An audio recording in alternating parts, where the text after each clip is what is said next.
E aí entrando na arte marcial propriamente dita. Como eu falei, assim, essa arte marcial ela vai nascer no primeiro momento como sendo essa luta, né? Apesar de algumas pessoas falarem, porque como você tem um relato, né, da luta do Magalhães contra o Lapu-Lapu, da qual ele veio a falecer, algumas pessoas até vão dizer que essa luta ela vai ser, vai vir dessa época, o que não é bem assim. A gente não tem registro de como o Lapu-Lapu lutava. É que nem, por exemplo, como é que os gregos lutavam. A gente não tem um registro que diga como é que os gregos lutavam. A gente tem vasos, a gente tem pinturas, a gente consegue fazer uma releitura, mas a gente não tem uma tradição que diga como é que os gregos lutavam. Mesma coisa com o combate medieval, por exemplo, como é que era o combate com bastarda, etc., com espada de duas mãos. Você tem, são leituras, né, a margem do que temos hoje de esgrima, né, no século XXII, relendo aqueles tratados antigos, a gente consegue estimar como é que era o combate, mas a gente não tem uma tradição continuada. E aí é a mesma coisa com o Lapu-Lapu, assim, a gente não tem um registro de como era a forma de combate deles. O que a gente tem são essas formas de combate que começam a surgir durante o período colonial como sendo formas de você poder guarnecer aquele território. E no primeiro momento isso vai ser chamado literalmente de esgrima, que é como o espanhol também chamava a sua arte, né, de combate com espadas. Inclusive, esse é um trabalho, assim, a gente buscar isso, né? A gente não tem acesso a tanta informação e muitas vezes essa informação ela se perde, ou ela está dividida em registros que você vai ter nas Filipinas, ou registros que você vai ter nos antigos registros do vice-rei de Nova Espanha, ou registros espanhóis. E aí foi até graças a um grande amigo, né, que é o professor Christoph, que ele é professor doutor lá no Chile, ele ensina arte marcial filipina por lá também. Ele me passou um documento, né, que são um material antigo, um manual de 1884, né, impresso em Manila, na qual você tinha ali, que era o vocabulário, né, de normas, né, militares, né, com relação a nomenclaturas a ser utilizadas. E aí você via ali na letra E que estava ali em espanhol, né, que você tinha o termo que era esgrima, e você tinha outros dois nomes, né, em termos tagalo, né, e Visaya, que é um outro idioma falado nas ilhas também. E aí você tem até uma carta de dedicatória, assim, a utilidade da utilidade, né, desse termo, né, desse manual, para poder mostrar que ali eram os termos que eram utilizados.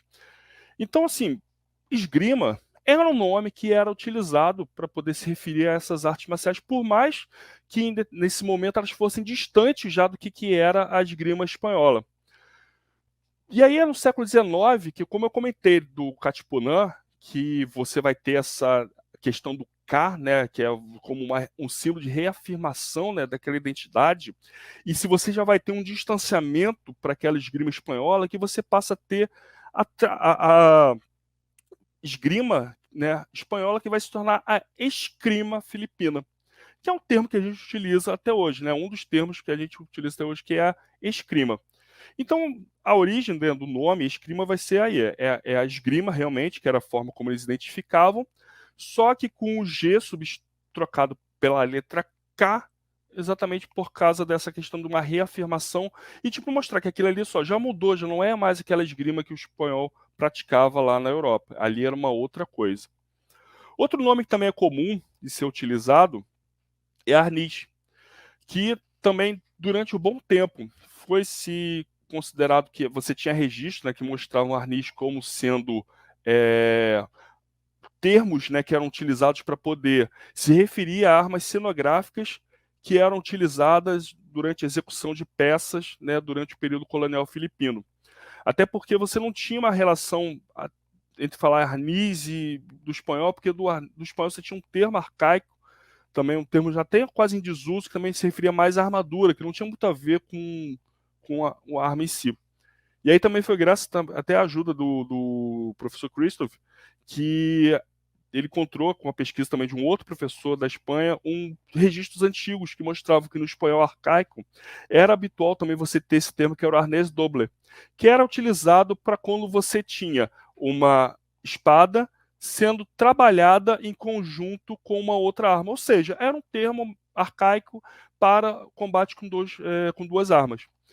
E aí você tem registros que vão também se referir às Filipinas, onde esse termo acaba sendo utilizado.